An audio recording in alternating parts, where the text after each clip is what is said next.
পাঞ্জেরি বইয়ের বৈঠক সৌজন্যে pbs.com.bd। সবাইকে স্বাগত জানাচ্ছি পাঞ্জেরি পাবলিকেশনস লিমিটেডের আয়োজনে পাঞ্জেরি বইয়ের বৈঠকে সৌজন্যে pbs.com.bd।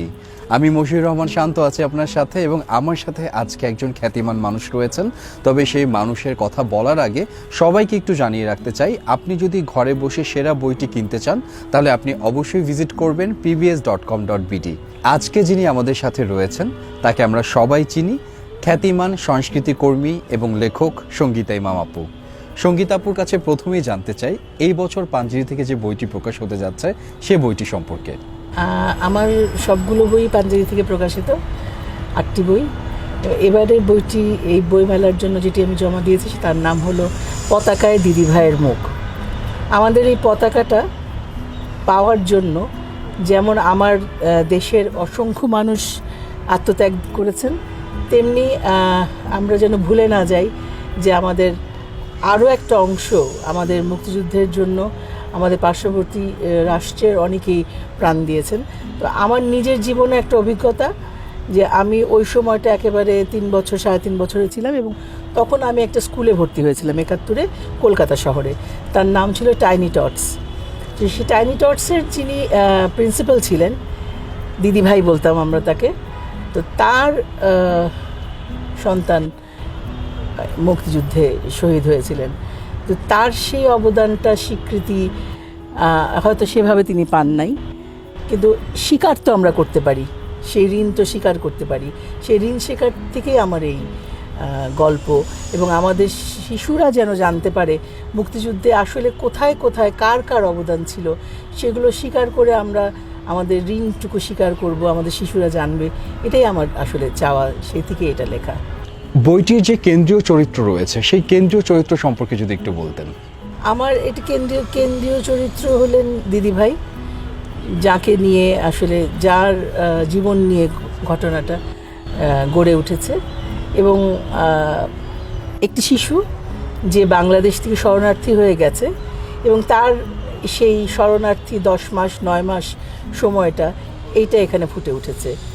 এই শরণার্থী জীবন, তার বাবা মা, তার আশেপাশে, মানে এই শরণার্থী জীবনের কষ্ট বা অর্জন বা ওখানে পাওয়া আরেকটা দেশের মানুষের যে ভালোবাসা, যে যে কি বলবো সহযোগিতা, সেইগুলো নিয়েই গড়ে উঠেছে কাহিনী। আপনার সবগুলো বই পাঞ্জেরি থেকে প্রকাশ হয়, পাঞ্জেরি থেকে প্রকাশ হবার পেছনের কারণটা কি?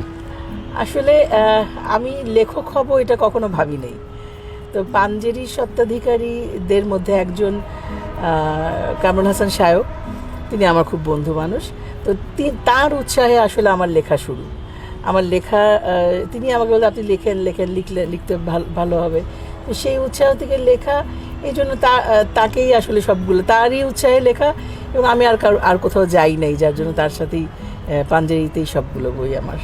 এই বছর বইয়ের দাম অনেক বেশি বেড়ে গেছে, যে কারণে পাঠকের নাগালে বাইরে চলে যাচ্ছে বই কেনাটা, কিন্তু সেই ক্ষেত্রে পাঞ্জেরি সর্বোচ্চ 25% পর্যন্ত দাম বাড়িয়েছে। এই যে স্যাক্রিফাইসটা পাঞ্জেরি পাবলিকেশনস করছে, একজন লেখক হিসেবে আপনি এটাকে কিভাবে দেখেন? আমি একজন লেখক হিসেবে দেখতে চাই যে পাঞ্জেরি আসলে শুধু ব্যবসায়িক প্রতিষ্ঠান নয়, তারা সৃজনশীল রচনা এবং পাঠকের কথা চিন্তা করে এই যে দামটা বা ব্যবসাটা যে স্যাক্রিফাইস করছে সেটা আসলেই অভিনন্দনযোগ্য। এবং বইয়ের দাম বেড়েছে যৌক্তিকভাবেই, কারণ কাগজের দাম বেড়েছে, কালির দাম বেড়েছে, সব কিছুর দাম বেড়েছে বলেই বইয়ের দাম বাড়ছে। অল্প লাভে যদি একটা প্রতিষ্ঠান তার বইগুলো ছাপতে পারে তাহলে পাঠকেরও লাভ, লেখকেরও লাভ এবং সমাজেরও লাভ, যাতে বই পড়াটা আরও এগিয়ে যায়, আরও সুন্দরভাবে সবাই বইগুলো হাতে পায়। এটা একটা তো নিশ্চয়ই অবদান। লেখালেখি নিয়ে আপনার ভবিষ্যৎ পরিকল্পনা কি রয়েছে? আমি শিশুদের নিয়ে লিখতে চাই, শিশুদের জন্যই লিখতে চাই, এবং আরও নতুন নতুন বিষয়, কারণ আমি শুধুই রূপকথা কিংবা শুধুই ফ্যান্টাসি কিংবা শুধুই ভূতের গল্প এইতে বিশ্বাস করি না। আমি মনে করি যে আমার লেখাগুলো যেন শিশুরা পড়ে কিছু না কিছু সামাজিক বোধ বা বিশ্বাস কিংবা মূল্যবোধগুলো ওদের মধ্যে জাগ্রত হয়, সেই জন্য কিছু লিখতে চাই আমি আসলে। মুক্তিযুদ্ধ নিয়ে আপনি অসংখ্য কাজ করেছেন, সেই অসংখ্য কাজের ব্যাপারে একটু যদি বলতেন। আসলে অসংখ্য কাজ করি নেই, আমার প্রজন্মের অনেকের একটা কষ্ট যে আমরা মুক্তিযুদ্ধে অংশগ্রহণ করতে পারিনি। তো আমার এই যুদ্ধটা যদি আমার কলমে আসে, আমার এই যুদ্ধটা যদি মুক্তিযুদ্ধের চেতনার প্রজন্ম করার কাজে লাগে, তাহলে আমি মনে করব যে আমার আরেকটি মুক্তিযুদ্ধ হলো। এবং মুক্তিযুদ্ধের কাজগুলো যদি আমরা হয়তো সম্পূর্ণ করা সম্ভব না, তারপরেও যদি আমরা প্রজন্মের মধ্যে মুক্তিযুদ্ধের আদর্শ, মুক্তিযুদ্ধের চেতনাকে, মূল্যবোধকে যদি কিছুটা প্রতীত করতে পারি, তাহলেই আমি মনে করব যে আমার মুক্তিযোদ্ধাদের প্রতি, শহীদদের প্রতি, এই পতাকার প্রতি আমার দায়শোধ হবে। জীবনে অনুপ্রাণিত হয়েছেন সবচেয়ে বেশি কার থেকে? আমি মানুষে বিশ্বাস করি। আমি আমার সংগঠন উদীচী করতে গিয়ে আমি প্রত্যন্ত অঞ্চলের মানুষের সাথে কাজ করি। আমি সাধারণ মানুষের কাছে আমার প্রেরণা পাই। আমি আমার অবশ্যই পরিবার, বাবা মা তো আছেনই, কিন্তু আমার কাছে মূলত মানুষ সবচেয়ে বড়। এবং আমি সব শ্রেণী পেশার মানুষের সাথে কাজ করতে ভালোবাসি এবং প্রেরণাটা সেখান থেকেই পাই। আপনার যারা পাঠক রয়েছে তাদের উদ্দেশ্যে যদি কিছু বলেন। আমার পাঠকরা তো ছোট্ট ছোট্ট সোনামণিরা, তারা পড়বে। আসলে আমরা যেভাবেই হোক পাঠের অভ্যাসটা আমাদের রাখতে হবে।